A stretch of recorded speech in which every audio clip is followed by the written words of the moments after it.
All right. Well, good afternoon, everyone. Welcome to our session of FALA Connected Live. We're very happy to have you here and super excited. We had about 125 people registered for this session, so thank you so much for joining us. I'm Bijou Ickley. I'm your CEO at the Florida Assisted Living Association, which, as you know, is the state's oldest and largest association dedicated to the assisted living industry. And we've been providing advocacy and education and regulatory support to our members for over 30 years. It's really important to note that we were formed by industry professionals to represent and serve the industry. And everything that we do is really led and driven by our members. So just a reminder to everyone, your FALA support team are here for you. Myself, Bijou, Tammy Wathen, Alberta Granger, Anna Lopez, Mary Graddick, and Emily Friedlander. We're all here to help you and support you. So if you need anything, please feel free to reach out. We love what we do. We love hearing from you. So don't be shy. If you need anything, we're definitely here for you. And a reminder, just to make sure that you're getting the most that you can out of your FALA membership, get involved. There's a lot of different ways to do that. One would be participating in your local chapter. There are opportunities to volunteer into leadership positions. There are speaking opportunities, sponsorship opportunities, all within your local chapters. And chapters are an excellent way to stay connected to your peers, to the industry, to get together, to share ideas. And a lot of what we do here in Tallahassee really is driven by what we're hearing from our chapters as our members are getting together and discussing the issues that they're faced with. Another thing that you can do is sign up to serve on a committee. We have a lot of great committees and opportunities for you to get involved and help shape what we're doing here at the association to serve the industry. And then another way to get involved would also be to run for a board seat when board seats become available. There will be board seats coming available this next year, and elections will be held at conference. So be on the lookout for applications to open up if you're interested in serving. So save the date for our 2026 annual conference and trade show. It's going to be August 2nd through August 5th, 2026. And we have selected our theme. Our theme is going to be Passport to Possibilities, Senior Living with Purpose. Our conference committee is already meeting and developing, a really great program. And if you're interested in helping to make this year's conference the best that it has ever been, then you can still join the conference committee or the education committee. Just a quick update on our Let's Grow FALA competition. Right now, our Orange Seminole Osceola chapter is still in the lead. Yay to you guys, you're doing great. Second place is Miami-Dade. Third place is the Northwest chapter, which is one of our newest chapters, and that represents the Florida Panhandle. And our current leader for the individual competition is Melissa from our Orange Seminole Osceola chapter. So congratulations to her. We've got some great prizes we're giving away. So please help us grow. This year, we're really looking to grow our membership and amplify our voice. So please encourage your friends, colleagues, peers, business partners to join us. Quick update on the legislative front. Regular session is going to be starting on January 13th. It's going to run through March 13th, 2026. I encourage you all to stay engaged and please be on the lookout for any calls to action as session gets started and things start to develop. It's so important for us to have the support of our members and have your voices, reaching out to the legislators who are making decisions that affect our industry. Some of the other ways that you can help are, building local relationships with your legislators, host them, have them come out to your facility and meet your residents and your staff, meet with them in their district offices. And then the other thing you can do is, contribute to our fall pack. On that front also, if you're interested in participating more in our legislative advocacy, you can join the legislative committee. And our next legislative committee meeting is going to be on November 13th at 10 a.m. It's via Zoom. So after this call, we'll be sending out some links for some different things. So if you are interested in joining our legislative committee, you'll have the opportunity to do so. Another announcement is that we have scholarship opportunities that are open now through our foundation, our Education and Research Foundation. So we'll be awarding 2 or more $1,000 scholarships to facility member staff who are pursuing higher education to advance their careers within the care industry. So please make sure that you share this information with your staff members who are pursuing degrees in different education programs within the industry. It's a great member benefit. We love doing it, and we definitely need, more leaders within this industry. So please share this opportunity with your staff. There was a link to the application in our newsletter, which went out yesterday, and then Emily's going to follow up after this call with with an email that also includes a link. So please make sure you share with your staff. The application deadline is November 30th, so time is of the essence. Let's make sure that we give as many of our staff members the opportunity to participate. Another exciting thing is we are gearing up for Emily's Angels gift giving to underprivileged residents of assisted living facilities across the state. We're asking for your help and support to provide holiday cheer to underprivileged residents across Florida. And so we'll also be sending out a link to request your help with volunteer. You could volunteer time, you could donate funds, you could donate items. Also, you can nominate a facility if you know of a facility that has a lot of residents in need. We definitely want to ask for your support. Another cool thing you could do is maybe have your residents, make holiday cards or some other type of craft that could go along with some of our gift deliveries. But we want to make sure that this program continues to grow and continues throughout the year. So please get involved. It's really a worthy cause. And now I'm going to pass it over to Ms. Alberta Granger for a regulatory update. Good afternoon, everyone, and thanks for joining us today. I want to bring you up to speed on things that we're watching. First, though, I want to talk about the blood clot language that became law on July 1 of 2025. And for those that don't know, you should have developed a blood clot pamphlet. And for all your new resident admissions, they should have been given that or their legal representative, the blood clot pamphlet. That was effective July 1. Now, ACA revised, updated their Aspen guidelines on September the 16th, 2025, to include the survey instructions for the blood clot pamphlet. And that tag number is A0040. So surveyors will be looking to see if all new admissions from July 1 to the present were given the blood clot pamphlet. So make sure you stay on top of that. For those of you that do not have a blood clot pamphlet, FALA, our education department, developed a blood clot pamphlet in English and Spanish. You can link to it by going to www.fala.org and click on the FALA store. The pamphlet, the blood clot pamphlets, English and Spanish, are at the top of that page. So it's free to members, and there's a minimum fee for non-members. Also, we're watching a couple of rules. One of the rules is in 59A35, 112.112. It is a new rule in Chapter 4, 5935, and it is the data breach transparency rule. We have workshopped it. I attended the workshop on September 17th. There was a lot of comments. And so as of this moment right here, ACA has not scheduled another rule workshop.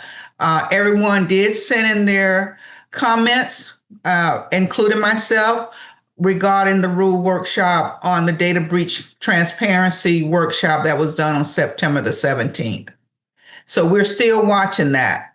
The next thing that we're watching rule is 59A-36.006 and 59A-36021, and that having to do with admissions, where there is proposed language that at the administrator's discretion, they can admit someone with respiratory illnesses, and that maybe droplets can be spread throughout your facility. Again, I want to highlight that is with the administrator's discretion as to whether they say they can admit that person or not admit that person. But if that individual is admitted into your facility, then that facility must have all of the infection protocols in place, checking with their local Department of Health and, of course, the CDC to make sure that they have everything in place to protect not only that admission, but other residents in the facility and including staff. The other thing that's going on with the ACA Medicaid program office is that they're upgrading the Medicaid database. So stay tuned to that. They may be asking for volunteers to beta test it. So this is a good thing. It will hopefully bring the Medicaid database up to modernization, so to speak, where it has a lot of protocols in there. So if you miss something on an application, it won't let you go any further. I think a lot of you have called me to say my application's been held up for months or I don't get any feedback. Well, hopefully the new database will cure all of those remedies there. So that's what we're doing and watching from the education department and the regulatory standpoint. If there's any question, you can put them in the chat and we can get to it when Emily let us know that they're there. That is it for me. And thank you all again for joining us today. Awesome. Thank you so much, Alberta. Welcome. And as Alberta said, if you have any questions, go ahead and use the Q&A function to ask those questions. After our main presenter, you also have the opportunity to ask questions there via the Q&A function with the chat. And stick around because one of our lucky attendees will be winning a $100 gift card. We've already selected our winner, so make sure that you stick around. And so now, without further ado, I'm going to pass it over to our speaker today, Dr. Erik Ilyayev from MedBetter Health.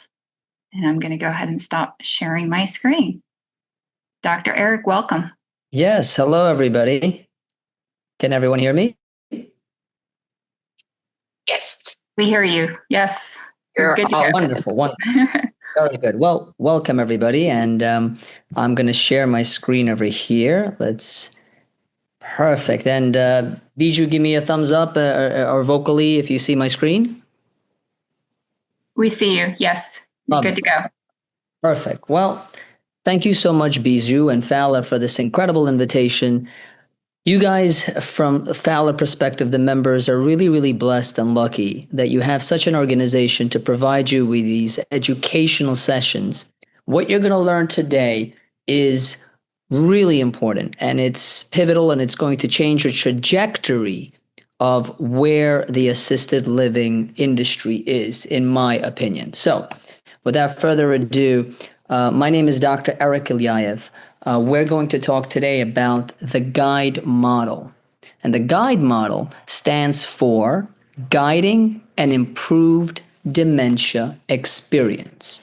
It's a new experimental model from Medicare.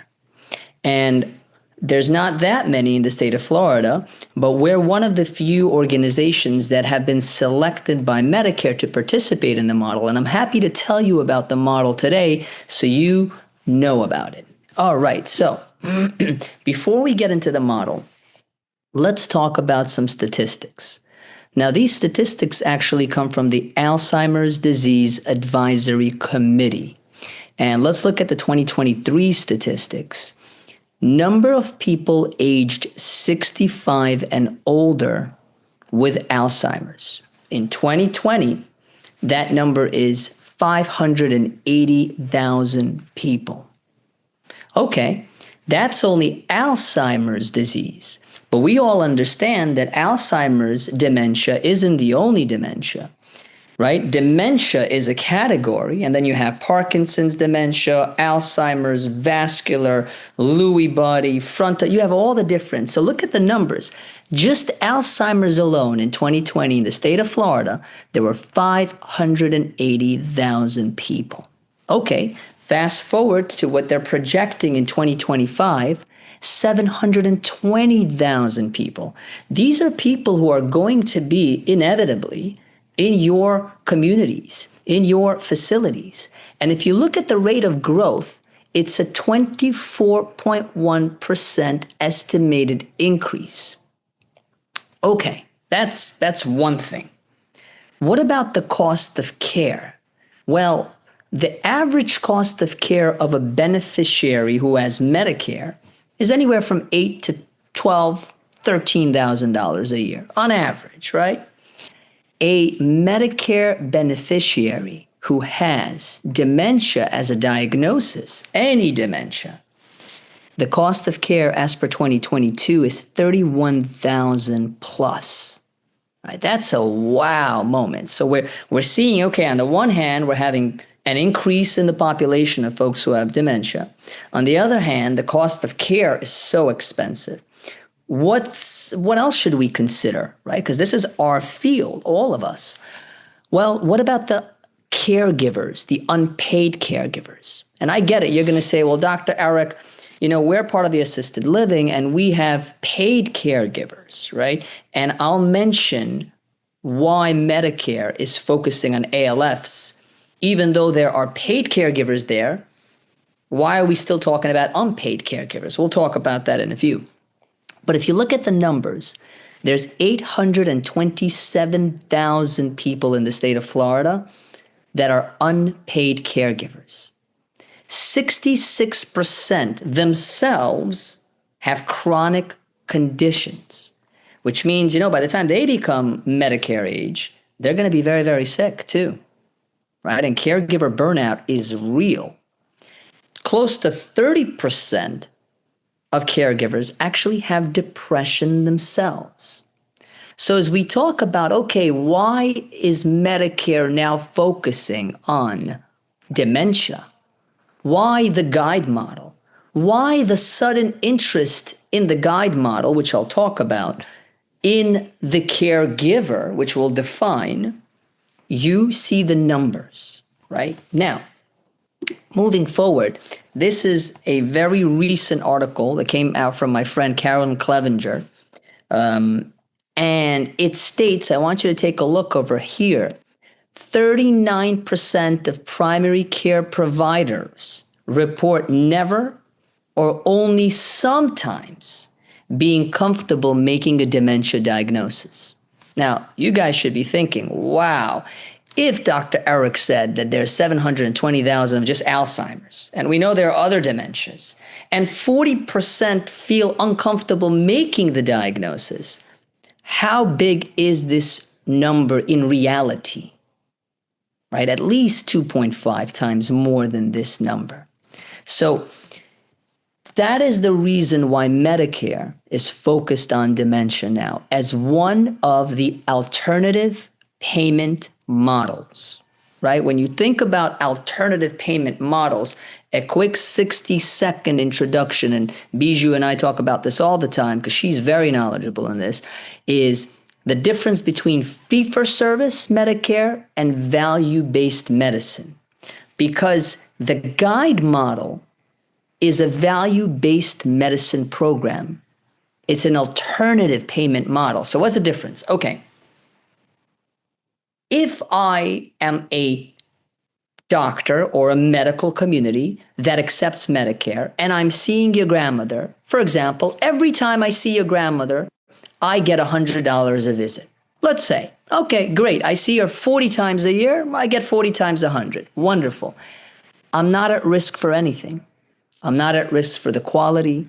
I'm not at risk for whether your grandma is sick or not sick. It's just fee for service. Okay.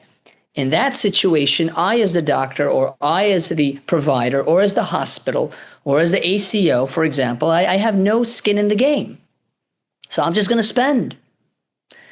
The value-based model states, you know what, Dr. Erik, based on these diagnoses, look, the dementia patient, it's $32,000. But Dr. Erik, if you're a good doctor and if other partners within the healthcare ecosystem, which by the way we'll talk about, will include assisted living communities. If you're able to spend only $15,000, the other 50% of it will give you as a bonus. So you'll make a lot more, right? And so Medicare is understanding that it's not sustainable to be in the fee-for-service world. So now everyone's incentives are being aligned. So that's why the guide model is called an alternative payment model. Now you got to ask yourself, okay, what does that have to do with me? We're an assisted living. We're not involved in, per se, the medical aspect of it. Yes, we have a wellness director.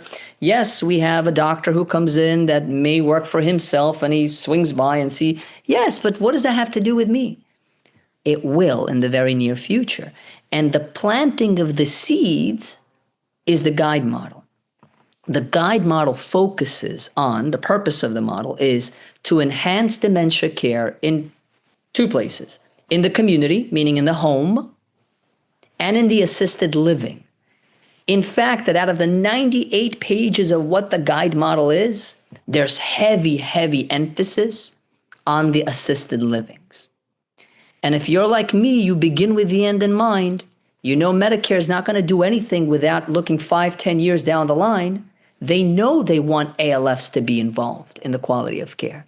So that's why assisted livings are part of the guide model. Okay, so we'll go deeper into what the guide model is, how it works, right?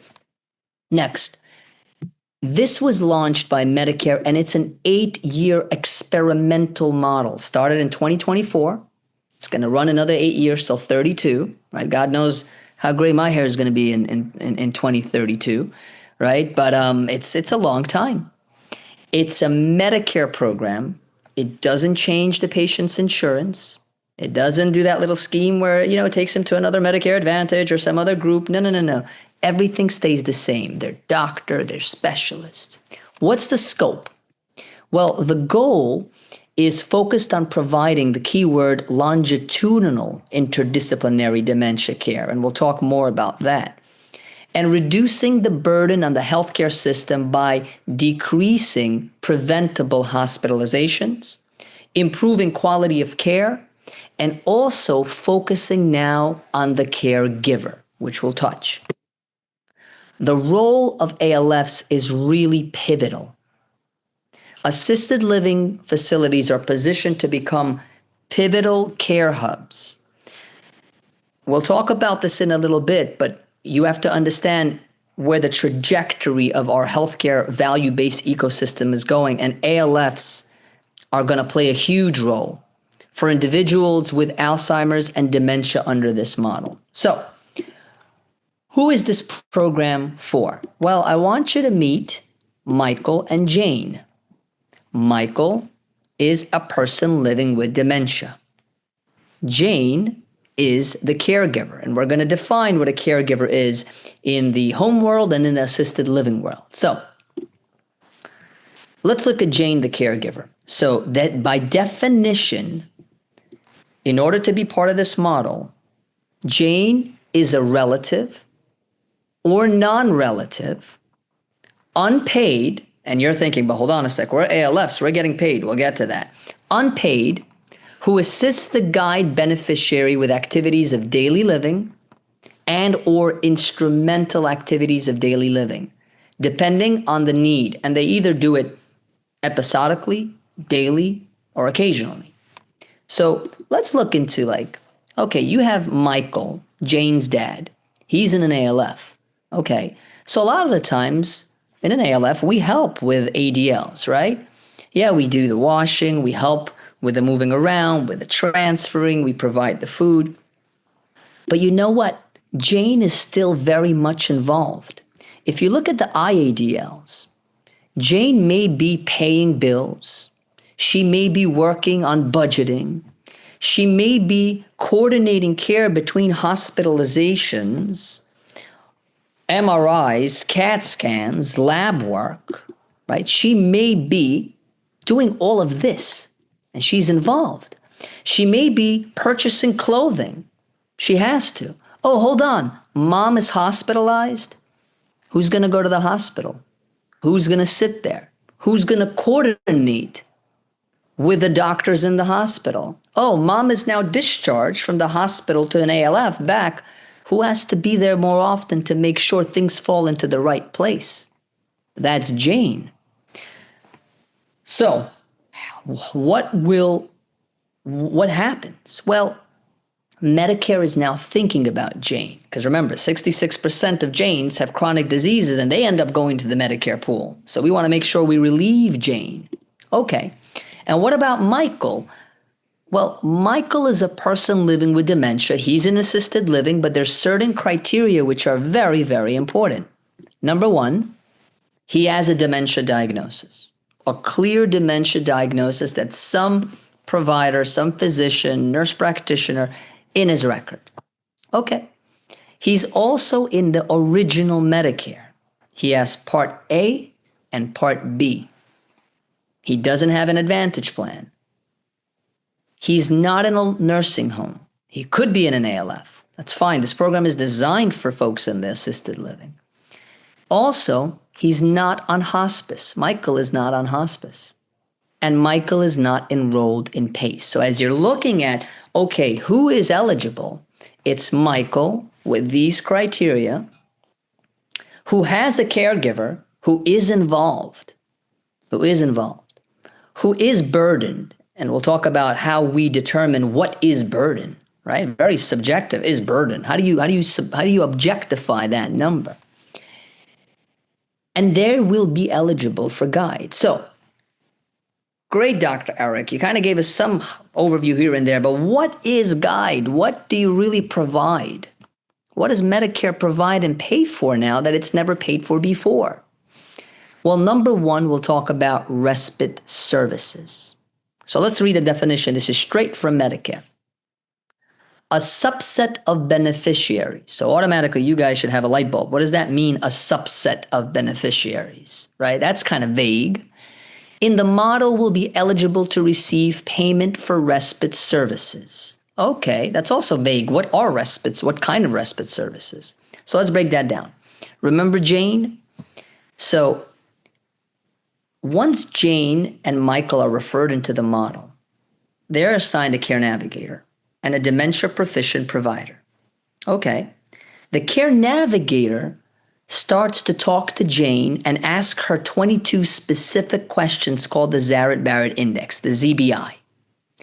If Jane scores on those moderate to severe burden, ding, ding, ding, Jane, as herself now, part one, is qualified for respite.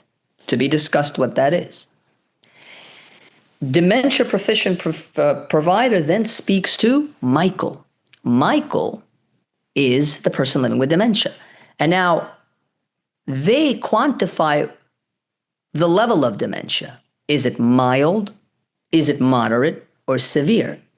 If Michael, my team will quantify, if Michael has moderate or severe dementia and Jane has moderate to severe burden, ding, ding, ding, Medicare will approve. You guys must love my little sound effects. Medicare will approve the respite care. Okay, what is respite care and how does that help us as an ALF? Well, there are three forms of respite. Number one, if Michael lived in the community, my organization, MedBetter Health, would partner with a home care agency, one that Michael probably is using already, and we would pay for home respite, where Jane can go get her nails done and relax, have dinner with her girlfriends, and someone else can give her relief. That's one part. Another part of respite is the adult daycare centers. Jane can drop off dad, Michael, at an adult daycare center, and Medicare will pay us, MedBetter Health, and we will pay the adult daycare center so Michael can spend time there and Jane can have some relief time. And now, very important for you folks listening, what about the assisted living? Well, a couple of forms. Michael is in an assisted living community. He went to the hospital. He's in the guide program, by the way, right? Because your community was going ahead of the time, ahead of the hockey curve, right? You know where things are going, the puck. So he was hospitalized. He goes home. He goes back to the assisted living community. And now there's a lot of things that are, he needs a little more attention for the next week or two. MedBetter Health or another guide participant can pay your assisted living, and it's about $33.75 an hour, to provide some additional oversight. Because who would do that otherwise? Jane would be concerned, the daughter. But now you're like, don't worry about it. We have some team members. They'll give some extra assistance. And by the way, we are one of the few assisted livings that is part of this incredible program called the Guide Model. Ding, ding, ding. That's marketing for you, right? That's a value resource for you. So your dad can get this through us. Wow. So that's one way, right? Respite that you guys can provide. A lot of you guys will say, Dr. Erik, we know that you used to be a chief operating officer of around 8 assisted living. So you know the deal. It's hard with staffing. We barely have enough time for us to have staff. Well, no problems. You do have a home health agency, usually who you guys work with. We can then pay them to give that additional oversight, support, and respite for Michael. And Jane is now so impressed that you guys are doing such a rock star job. Your home health agency is happy because they're able to provide more services. And the marketing word is going out there that this ALF, wow, they're focused on dementia. They're incredible. That's the second way. Here's the third way that an ALF can benefit from respite payments. Michael's living in the community and Jane is so burnt out. And she's like, you know what? I'm not sure if community XYZ is the right one for my dad. We're looking and we want to see which one is it. Okay, if you are a guide partner in the guide model, these 2563 now, these funds can be allocated for that short-term respite where Jane will drop dad off respectfully at the ALF for 6 or 7 days. They'll try it out. You'll get compensated for that trial. And at the same time, she'll say, wow, we loved it. This is the place for them. We want it, right? So that's a third way. Okay, so that's a little bit about respite. Now, I hope that was useful. Now, one of the other important parts, the 4 parts, is the caregiver support and education.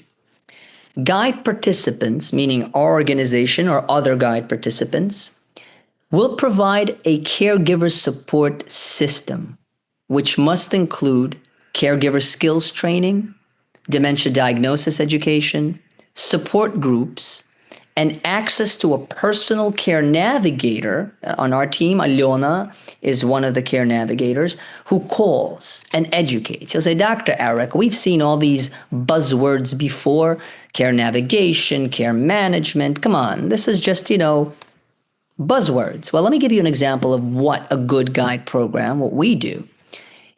A lot of issues with patients who have dementia is behavioral issues. And caregivers, daughters, if their mom is in an ALF, they don't know, oh, your mom at night, she was going around and she was walking all over. We don't know what's wrong with her. Yeah, let's call Dr. Smith. Dr. Smith, yeah, no problem. Let's give her some Seroquel and make her a zombie so she can get a pressure ulcer. No, right? Medicare understands that. So let me play to you a clip over here. What traditionally happens, and then you'll see what we teach caregivers how to approach, for example, something like hallucinations. Night one.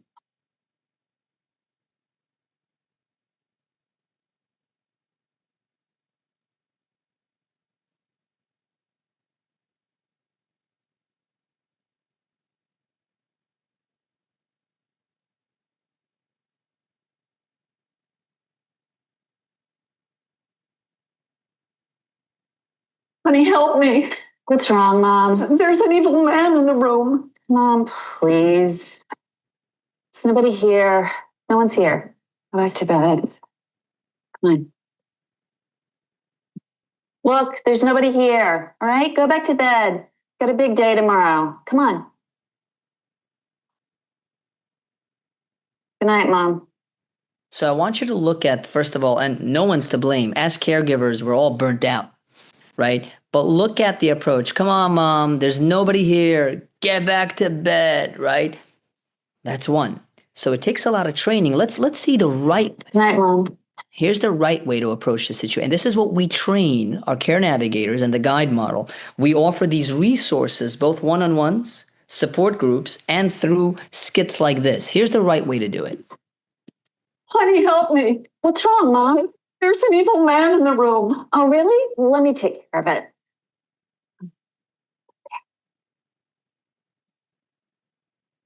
Oh, I see. Okay, come in. Come on, I'll take care of it. So look what she's going to do. Step one, validate. You stay out here. Validation. Stay out here. Now he's gone. Okay? I'll sit with you until you go to sleep, okay? Okay. You know, Mom, I think we should keep your coat rack outside so you have a place to keep your jackets when you come in. Okay, dear. Okay? Okay. Good night. Right? And there are many such situations. Declining to take a shower, repetitive behaviors, repetitive questions. These are some of the most common aggression, anxiety. How do you deal with that? Not just through Seroquel or Xanax, God forbid, but how do you deal with that through behavioral intervention and techniques? That's what they get access to, right? Now, here is actually my grandmother. My grandma is 93 years old, and this is my mom and my dad, and they were visiting us in Florida. My mom and dad are 70. My grandmother is 93, right? So quick example of how we trained. I actually trained my mom on this, and you may want to train your staff on this, and we would train caregivers on this, so everyone would have a better experience. My mom, the daughter-in-law, walks in to my grandma's room. Here's my grandma, walks in, says, "Hi, how are you?" My grandma asks, "Where is my mother?" She's asking my mom where her mother is. So my mom, as every rational individual, says, "Grandma, your mom passed away," right? My grandma flips, and I'm there visiting from Florida to New York, flips out. "You're the worst daughter-in-law ever." By the way, she's been living with my mom for many, many years, right? "You're the worst daughter-in-law. You always treat me badly. Where's my mother? Why are you lying to me?" Right? So my mom didn't know the techniques. I was there, and I stopped by. I said, no, Mom, don't worry. Grandma, you're right. Your mom went shopping to get bread for tonight, for the dinner. I validated. So we train as part of the guide model to validate. You're right. And then we redirect. Do you want to look at this album? By the way, look at this picture. This is my son Ephraim. He's such a troublemaker. He looks so much like me. And then you redirect. Once I did that to my grandmother, things were peaceful in the home. Why? Because my grandmother has very different glasses on. Her reality and our reality is different. Now that takes skill and effort to explain to the caregivers so they don't lose their cool. And when we do that, there's so much satisfaction, right? And appreciation for the guide model. Okay. Going to care coordination and care management. Beneficiaries receive an interdisciplinary team. And I'll give you an example that what our dementia proficient provider, Arena, what she did. So as we're talking to Michael and to Jane, Jane says, "Yeah, these are all the prescription meds." Then we ask, "Are there any other meds?" You don't want to know about it. It's not important. Why? "It's over the counter. It's a silly sleeping aid." No, can you please still show it to us? Okay. So they show us the sleeping aid like this, because it's a virtual visit, right? The care navigator and then the dementia proficient, we do this virtual visits initially. They show us the box and we see sleeping aid, $7.99. Incredible, right? Great. What does it have inside? Diphenhydramine. So wow, what is diphenhydramine? That's Benadryl. What if you give an 80-year-old Benadryl? That's confusion, constipation, urinary retention, and falls. So as part of the program, every month during the phone calls, there's coordination to go through which medications is Michael taking. And we had stopped this medication for Michael. And we have many Michaels, right, in part of the program. And believe me, it had an incredible impact on Jane and on his cost of care. So that's very, very important. As part of this program, there's 24, these are all the elements of the program. We talked about medication management. We talked about caregiver support and education. There's 24/7 access for caregivers. So Michael's in an assisted living community. Jane is at home. Your ALF wellness director is calling and saying, look, Jane, we don't know. All these things are going on with Michael. You know, he's doing this, he's doing that, right? She's calling you and it's back and forth and you have no solution. Jane can now call at 10 p.m. our support line. And our support line is not somewhere overseas. It's social workers. And then it's RNs who escalate the situation, right? It's not per se medical, but we are able to triage. Is this a place to go to the hospital? Is this sundowning? Or is this a UTI? That's part of the guide model, right? Incredible. I don't see all you, but you guys should all be saying, wow, this is incredible, right? So why should ALFs participate in the guide model? So I'm going to actually start from the last point first. And I want to tell you a story. There's a story, it's a true story, that the CEO of a startup called Blockbuster, called Netflix, came to Blockbuster. It's a true story, right? There's actually a book written on it called That Will Never Work. And the CEO of Netflix, this new startup, said, hey, Blockbuster, and Blockbuster was wearing a suit, all the CEOs, right?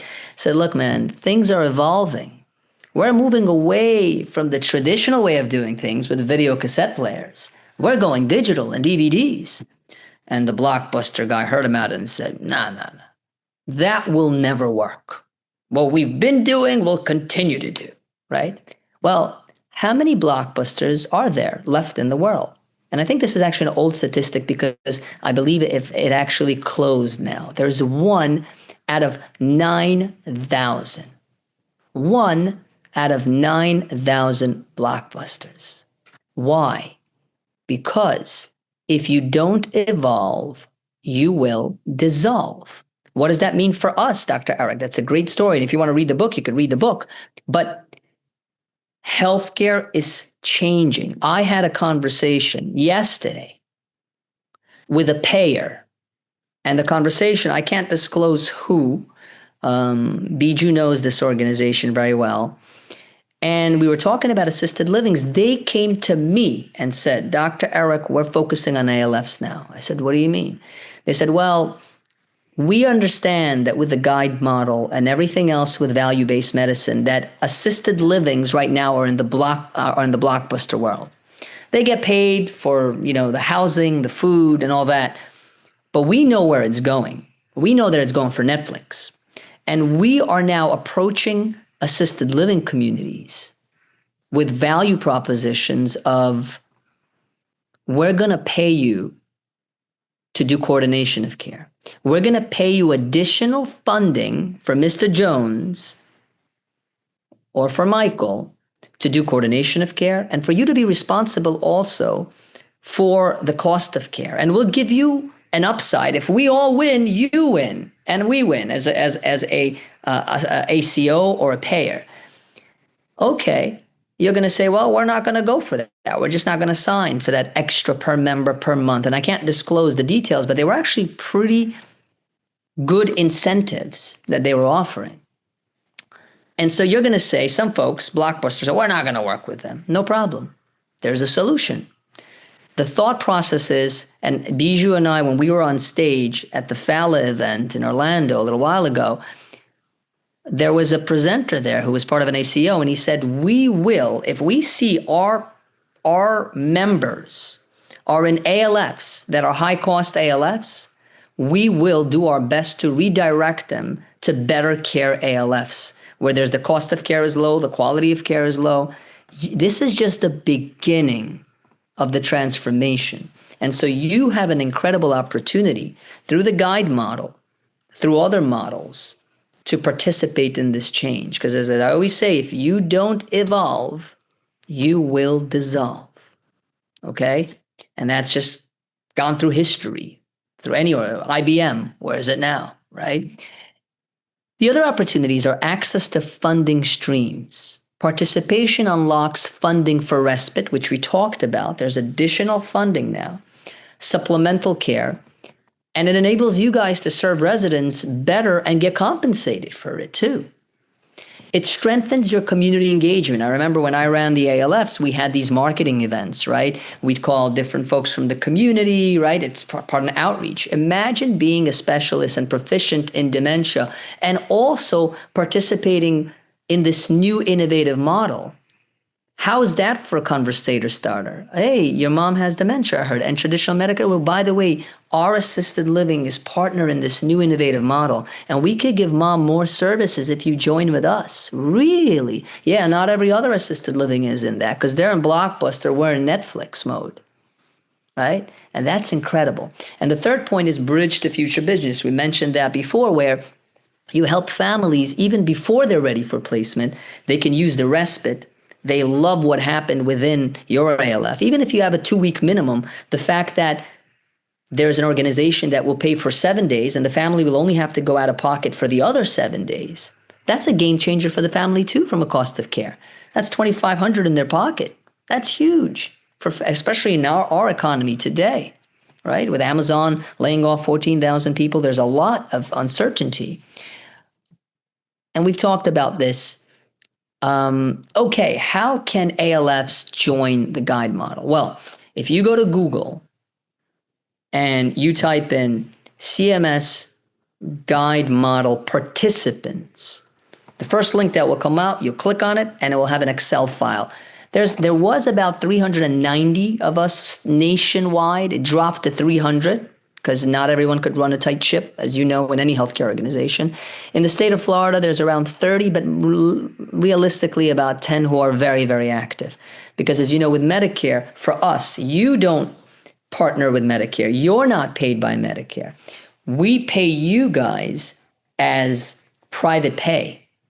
But we have to take all the regulations as a guide participant, and a lot of models are finding that challenging. We're thriving, actually. MedBetter is doing great. There's some other ones who are doing amazing. So that's how you would start. You'd find out, okay, who is in my area? By the way, plug for MedBetter. We do all over Florida.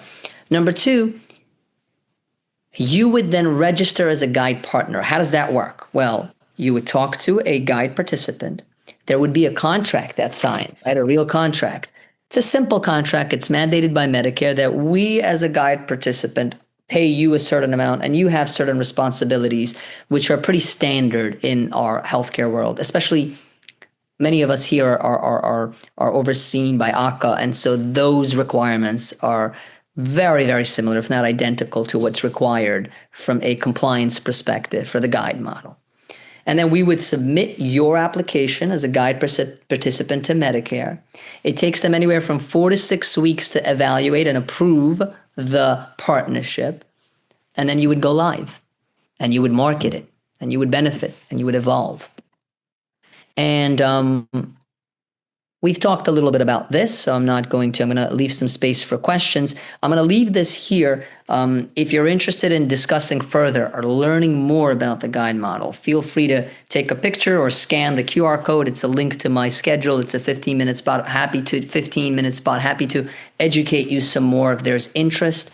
You don't have to go with us. You can go with any organization, but I feel that it's just an incredible, incredible model. And with this, I yield for questions. Bijou? Yeah, so if you all would put your questions in the Q&A. And Emily, do we have any questions so far? Not yet. You could also, if the Q&A is giving you problems, do the little raise your hand thing. Yeah, we love that interactive. That's whichever. Not yet. Come on. Well, while the team is looking at the thoughts for questions, Bijou, you and I had many conversations about Guide, and you have such incredible experience, not only on the FALA part, but you ran, from a healthcare perspective, an organization that focused on the homebound and focused on folks in ALF in your previous life that you've mentioned to me, right? And in a career. What are your thoughts? Absolutely. So I used to run a geriatric focused mobile physician group, and we saw patients in assisted living facilities, skilled nursing facilities, and we also ran an outreach program working with a CMS ACO. And we did home visits for high acuity folks that were going, into the hospital frequently and had an extremely high cost of care. And I have to say that the difference between, the level of support and the ability to kind of control some of those factors that drive high costs in an assisted living facility are so much greater. I mean, the quality of care, the improved level of coordination of care is tremendous. And I have felt for a very, very long time that ALFs are in a very strong position to help with improving outcomes and reducing costs and being a more formal partner, within the healthcare continuum. So we are seeing a lot of payers, as you mentioned, who are interested in figuring out ways to partner with assisted living facilities to help with some of those individuals that are driving the high costs. Because with the numbers as they're growing and the explosion of our aging population, we have to figure out how to do more with less. And also, the goal really is to have better quality of life and better outcomes for those residents that we're taking care of. So super excited about it. And this presentation, this program, and so many more that are emerging. So do we have any questions at this time? I think you covered everything. That's good. I was going to say, I don't see any. All right. That's good. Very good. Very good. So we're really excited about it. We'll include some of this information on, how to participate or get more information as well when we send a follow-up email. And let me go ahead. Did anybody have any other questions? Any questions for Alberta or our staff? Give you guys just a second on that. Jamie just put in the chat, oops, sorry, I didn't mean to talk over you, but she said this is currently just in the research phase, correct? So good question. It's actually a live model for the next 8 years. So there's 7 years left. And even though it's kind of like an experiment, not so much research, it's but it's an experiment for the next 7 years. And they're going to see how they're going to model everything else after that. And that will including assisted living in the broader payment conversation, which means you can get funded more. I would think of it as a positive. I would think of it as this is an opportunity, a great opportunity to actually generate more revenue. I managed 7 of the ALFs. I saw the reimbursements. I know it's tough. I know you guys, what you go through. I saw it. You're doing mission impossible, to be frank with you. But if this could add more for things that you're already doing, right, but just enhancing it a bit more, I think it's just an incredible opportunity. And Dr. Erik, you all do a lot of marketing, correct? That's been driven by, driven through CMS to market to individuals in the community who have that diagnosis that are Medicare beneficiaries, correct? Correct. And to add to that, Bijou, you're correct.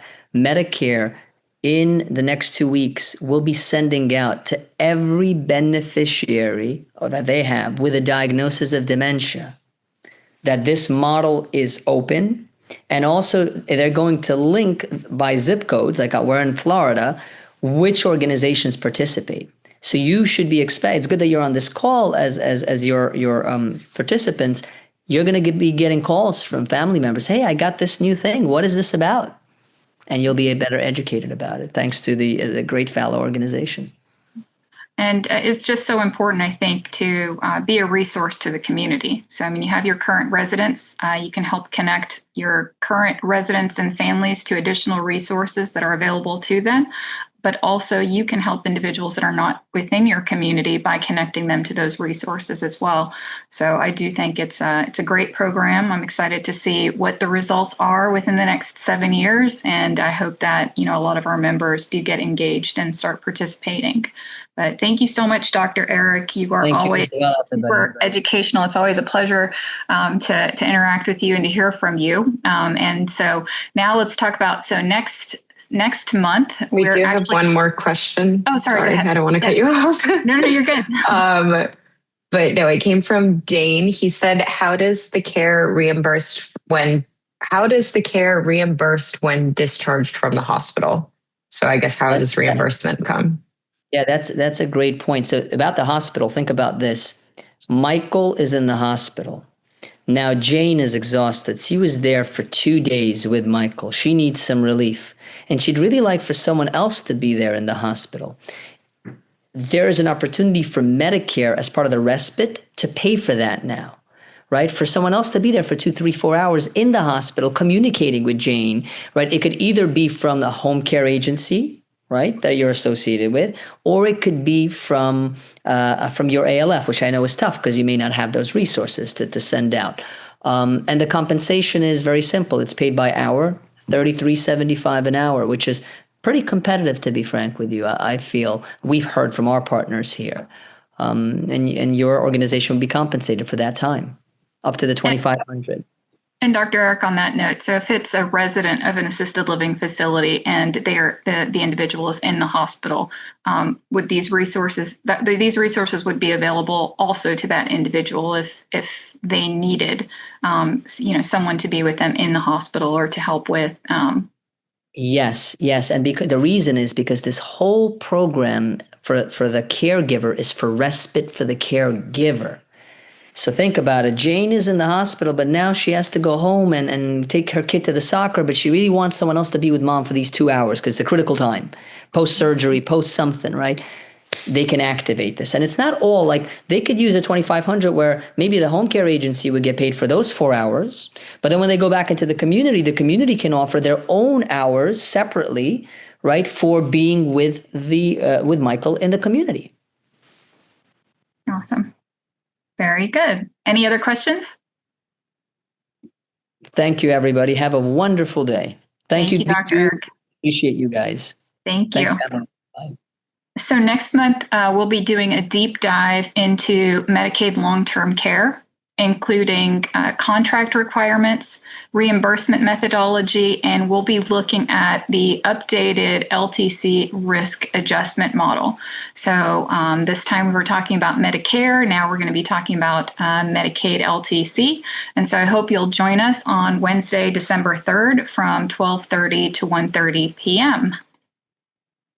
And we've asked our questions. And so now it is time for a prize drawing. And we've actually already selected our winner. So Emily, I think you have our winner. I do. It is Fran Davis from the Villas at Casa Celeste, if you are still on. Is Fran on? She looks like she's allowed to talk. If she wants to say something, she's welcome to. I am. Thank you. Okay. Well, congratulations, my dear. Thank you. Thank you for joining us. Absolutely. All right. Awesome. Well, thank you all for joining us. We hope you found it informative. Feel free to reach out, give us some feedback, and we will be following up with some resources that we talked about and some more information. And we hope you'll join us next time. Stay in touch and take care and have a great rest of your week. And certificate should be hopefully today, probably tomorrow. Awesome. Very good. Thank you, everyone.